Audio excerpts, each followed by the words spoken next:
Hello, my name is Nicole Chambers, one of the career development consultants here at Griffith University. Today, I'm presenting a quick session on writing compelling job applications. Let's dive in.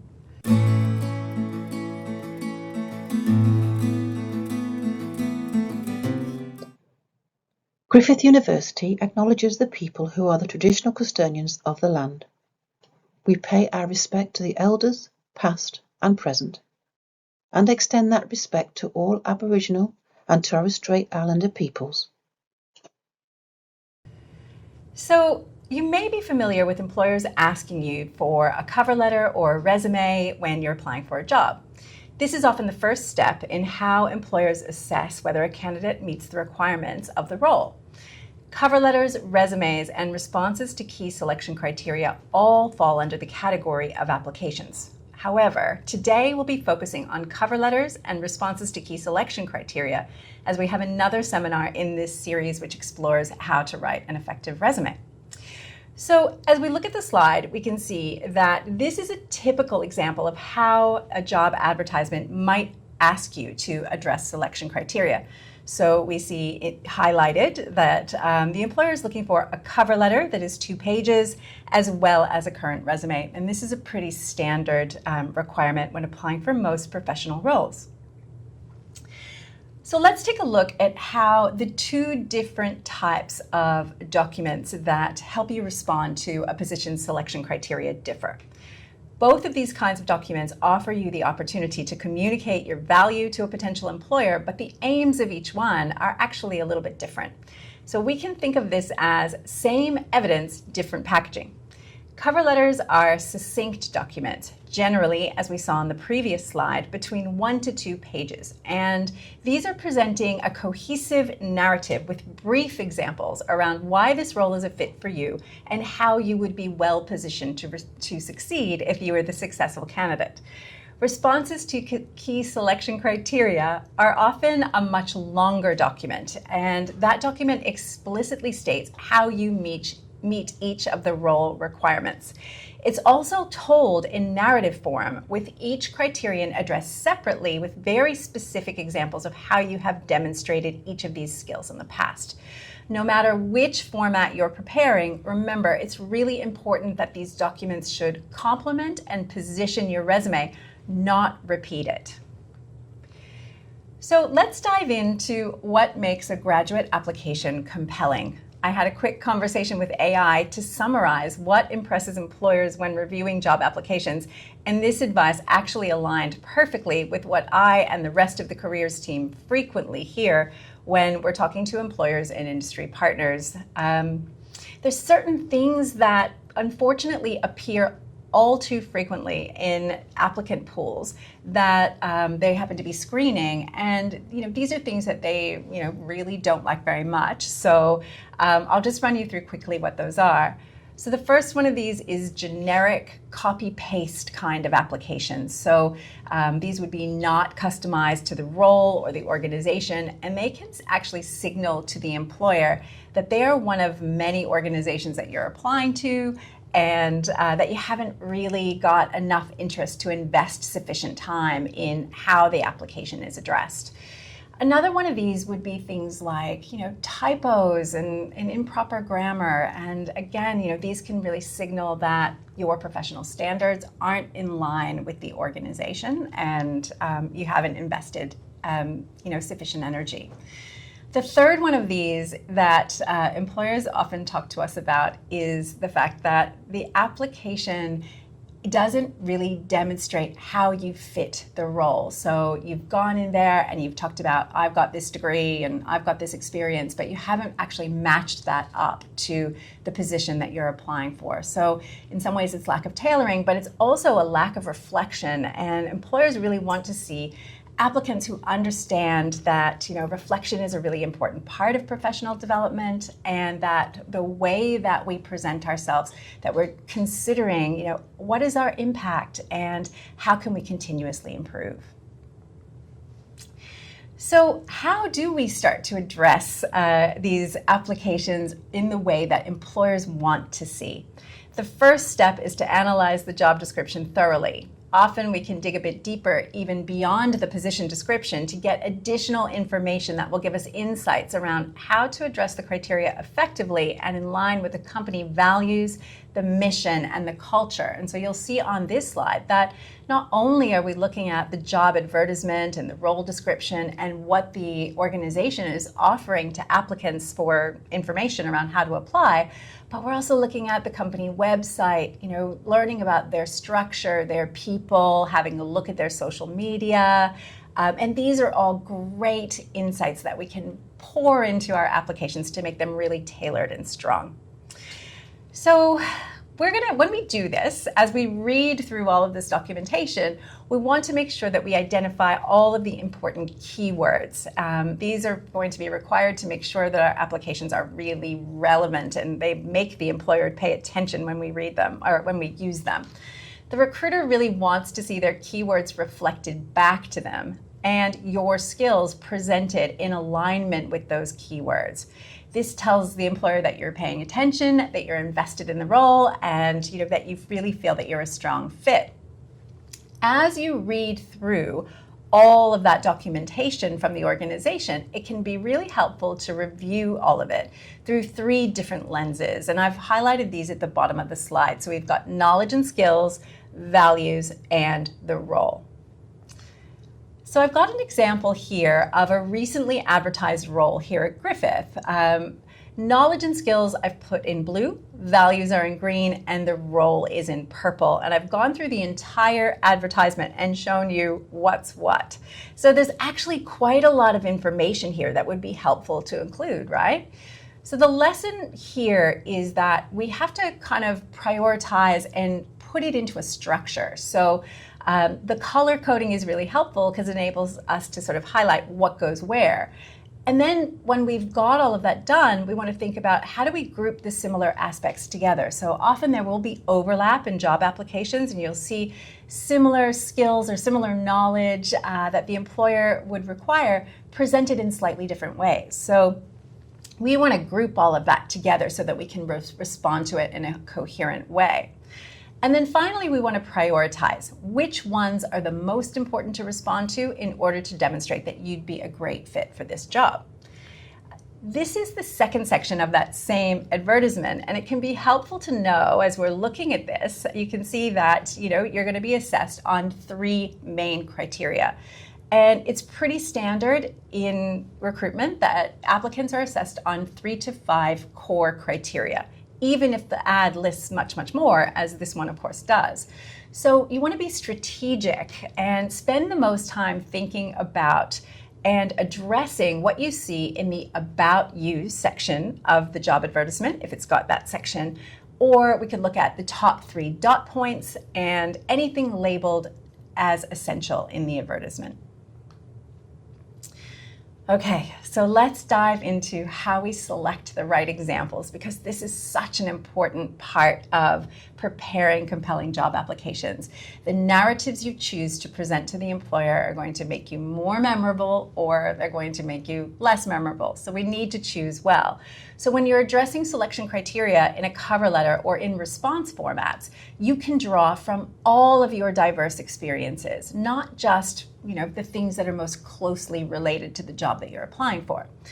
A key rule here, though, is that one strong example will beat multiple weak ones. So this is where keeping track of the skills that you've been developing over time is really useful. Often, it's easy to forget about key experiences and skills when we're working to a tight deadline to present and prepare an application. So a reflective activity like this one, which is linked on the slide below, when we do this on a regular basis, it helps us keep track of our skills so that they're there at our fingertips. And over time, this really helps us prepare much stronger applications. So as I said, this resource is linked on the bottom of the slide if you would like to check it out. Okay, let's jump into structure, because structure is really important. One of the ways we frequently see people going wrong with their cover letters is failing to follow a strong logical structure. So I've put a quick guide here on this slide that should assist with that. And as we look at the information presented here, what's really clear is that each paragraph in your letter has an objective. So we want to make sure that each paragraph is doing its job. So just really quickly, when we look at our 4-paragraph structure, or for a 2-page letter, a 4-section structure, that we make sure that that first paragraph really presents us well, that we talk about what position we're applying for. We talk about, what is our present circumstances. We've recently graduated. We bring substantial experience that is relevant. All of that wants to be included in the first paragraph. The second section, we want to match what the advertisement is putting forward as the key responsibilities and the key, demands of this role. So the employer has told you what you want, or what they want, and this is where you match that and demonstrate that you've got a good fit. This third section talks about why you are the right fit for this role, what inspires you to want to work there, what you appreciate about the company's values, culture, mission, and demonstrates that you're invested. And then finally, we conclude, and we want to make sure that we ask for the interview in that final paragraph. So always refer to future contact or the opportunity to discuss your suitability for the role. And if we are doing all of these 4 jobs in our cover letter, as I've described, then you've got a strong logical structure that the employer can follow, and this is going to be something that will help you make a good, strong impression with your application. All right, now let's move on to key selection criteria responses. And I've given you here an example of how you will tend to see key selection criteria articulated in a job advertisement. Generally, the employers who prefer this kind of response are going to be public sector employers who require a great deal of transparency around their recruitment processes. You will know that this approach is required as part of your application instead of a cover letter, or in addition to a cover letter sometimes, because you will see the words responses to key selection criteria, or very similar language in the how to apply section of the advertisement. Now, when we think about how do we address responses to key selection criteria, these are evidence-based responses, and the best way to respond to them is with a story that details how you have demonstrated the skill or how you've met the stated requirement using the STAR technique. And if you're not familiar with the STAR technique, don't worry, we'll be going into that. But STAR is an industry standard for telling a compelling story in the context of job applications. So it's something that's widely used across all professions, all sectors, but most frequently we see it in writing. So it's often used for job interviews, but most frequently when we see it in writing, it is public sector. Okay, so let's jump into an example. So here's an example of a strong key selection criteria using the STAR format. STAR stands for situation, task, action, and result. And if you read through this color-coded example, you'll see that you can communicate your examples and your stories thoroughly, compellingly, but also succinctly. So we're not taking up too much space here. So let's keep it really simple and think about, where do we need to spend the most time in our STAR responses? So as you read through, you'll see situation and task, that's the red and the purple, that, these are things that maybe only take a couple of quick lines. We're just outlining the context here. But where we want to spend the most time in our responses is the action. So that's blue on the slide. So action is specifically what you did. And you can see that I've used an ellipse at the end of the example that I've written to demonstrate that a specific example is required rather than just a statement around, what you think the job will require or what you think are good qualities to do this work. So your evidence and your stories really need to come into play here. The end is the result, and so this signals your outcome and your learning. And so, again, this references the fact that employers really want to hire people who understand that they make an impact through their work, that do their work to achieve that impact, that regularly reflect on their work and their learning, and also think about how they can always improve for the future. So really important to include those results in each of our STAR examples. So to summarize, I just want to take us through, once again, some common application mistakes and their quick fixes. So often when we look at this list, we can see that these things come down to a lack of tailoring, or a lack of evidence, or not paying attention to the structure. And if we remember the fact that these are things that employers highly value, and we need to invest our time in these, then we're setting ourselves up to write much stronger, much more compelling applications. Application documents like cover letters and selection criteria can be very daunting to write, for sure. But the good news is that this is a repeatable process, and the more you do it, the easier it becomes. So when approaching the application process for any role, we want to make sure to read from the point of view of the recruiter, identify what is the most important aspect or aspects to respond to, reflect on all of your experience, and really take some time and mindfully select your examples. And then finally, we want to write to the evidence. There's a great module that's been developed by the Careers and Employability team that's linked on this slide, which goes into much more depth. So feel free to check that out if you need some additional support here. There's more examples and lots more information. I want to give you 2 other time-saving tips before I sign off. One is to, probably quite obviously, remember to save every application that you prepare, because often you may be able to repurpose the content into future applications. The second tip I have is also a pretty obvious one, and one you may have already used with your applications, and that is getting AI to review and provide feedback on your applications, and also perhaps help you highlight some areas where your examples could be stronger. Some employers do have AI detection software that they will use in their selection process. But employers generally don't have negative sort of feelings about applicants who use AI. However, there are a couple of traps that you can fall into with AI, which is one, AI doesn't have your experiences. It doesn't have, a knowledge about your personality. So AI generated responses are often, a little bit generic and maybe, don't stand out with the specific examples that employers look for. So make sure, if you are using AI, that your end result really reflects your personality and speaks compellingly about your experience. Okay, so that's the end of the content I've got for you today. I hope you found this session helpful, and I wish you all the best with your applications.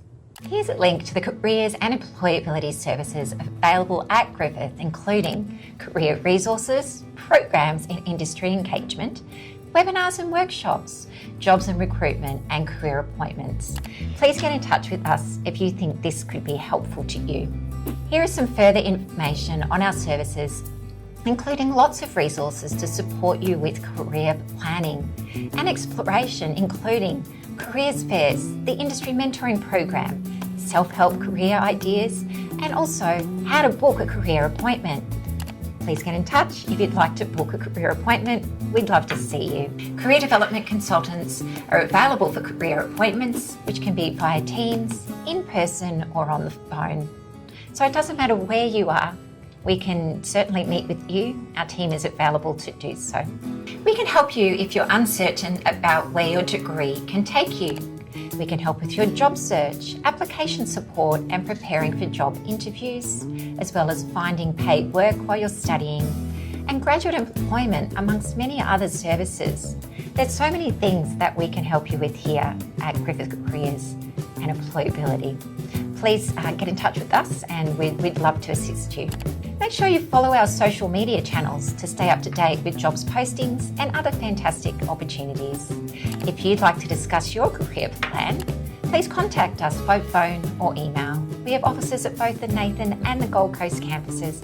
We really look forward to seeing you soon.